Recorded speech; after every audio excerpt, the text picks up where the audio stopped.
ओडिया साहित्य जानिबा बा ओडिया साहित्य उपरे ज्ञान वृद्धि करिबा एबे सहजरे होई परिबो। तेबे केमिति एवं केउठी एटा हेई परिबो ता उपरे आज मो एई भिडियो रे कहिबी, एणु भिडियोटी शेष पर्यंत देखंतु। जय श्री जगन्नाथ, जय ओडिशा, महानाम मातृभाषा। मु राजेश कुमार शतपथी आपण मानकु स्वागत करूछि महानाम मातृभाषा चैनल को। ओडिया साहित्य उपरे ज्ञान वृद्धि करिबा बा ओडिया साहित्य को जानिबार सुजोग नै कि आसुछि महानाम मातृभाषा संघ। हां आज्ञा, महानाम मातृभाषा संघ पक्षरु एक अभिनव कार्यक्रम आरंभ हेबाकु जाउछि। ऑनलाइन माध्यम रे स्वतंत्र ओडिया साहित्य शिक्षा प्रदान करा जिवो आम संघ तरफ। तो एई कार्यक्रम माध्यम रे ही सहजरे आपण माने ओडिया साहित्य उपरे ज्ञान वृद्धि करि परिबे। तेबे जानिबा एई कार्यक्रम विषय रे किछि विशेष तथ्य। प्रथमे जानिबा केउ माने एही कार्यक्रम रे अध्ययन करि परिबे।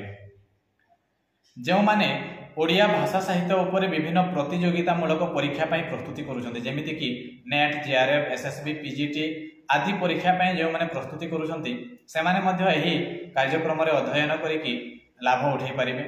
एहा व्यतीत जेउ माने ओडिया भाषा साहित्य रे स्नातक बा स्नातकोत्तर पढ़ुछन्ति सेमाने मध्य एही कार्यक्रम रे अध्ययन करिकि निज ज्ञान को आउटिके बढ़ै परिबे। जेउ माने ओडिया भाषा साहित्य व्यतीत अन्य कोनोसी विभाग रे जदि पढ़ुछन्ति आ साहित्य उपरे तांकर आग्रह अछि, साहित्य जानिबा को चाहुछन्ति, सेमाने भी एही कार्यक्रम रे अध्ययन करि परिबे। एहा व्यतीत जेउ माने आदौ पाठ पढ़ा सह जड़ित भी नहंती किंतु ओडिया साहित्य उपरे तांकर रुचि अछि, सेमाने अन्य कोनोसी क्षेत्र रे काम करूछन्ति, सेमाने मध्य एही कार्यक्रम रे अध्ययन करि परिबे। तो सीधा कहबाकू गले ओडिया भाषा साहित्य उपरे रुचि रखुथिबा कोनोसी भी क्षेत्रर, कोनोसी भी वर्गर, कोनोसी भी बयसर व्यक्ति विशेष एही कार्यक्रम माध्यम रे स्वतंत्र ओडिया साहित्य उपरे अध्ययन करि परिबे। एबे जानिबा एही अध्ययन द्वारा लाभ बा फायदा कोन हेबो। प्रथम कथा हेउची जेउ माने ओडिया भाषा साहित्य उपरे विभिन्न प्रकार प्रतियोगितामूलक परीक्षा पई प्रस्तुति करूछन्ति सेमाने किछि विशेष तथ्य पाई परिबे, विशेष धारणा पाई परिबे, सेमानको ज्ञान बढ़ी परिबो, जहा कि तांको परीक्षा रे लाभदायक हेबो। एहा व्यतीत जेउ माने ओडिया भाषा साहित्य अध्ययन करूछन्ति सेमाने तांको पाठ्यक्रम रे थिबा विषय उपरे धारणा पाइबा सहित किछि स्वतंत्र बा अतिरिक्त विषय मध्य जानिबा को पाइबे। माने ओडिया साहित्य उपरे किछि अधिक ज्ञान सेमाने अर्जन करि परिबे। तापरे जेउ माने ओडिया भाषा साहित्य उपरे रुचि रखन्ति किंतु केबे भी अध्ययनर सुयोग पाइ नाहंती, सेमानक पय एटा गोटे बहुत बड़ सुयोग। सेमाने निज घरे थाई कि बहुत सुविधा रे ओडिया भाषा साहित्य उपरे अध्ययन करि परिबे। अन्य कोनोसी क्षेत्र रे काम करूथिले भी बा अन्य कोनोसी विषय उपरे तांकर अध्ययन चलिथिले भी ओडिया साहित्य उपरे सेमाने ज्ञान पाइ परिबे।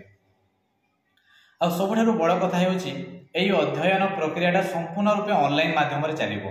एणु निज घरे थाई कि सहज एवं सुविधा रे साहित्य उपरे अध्ययन करि परिबे।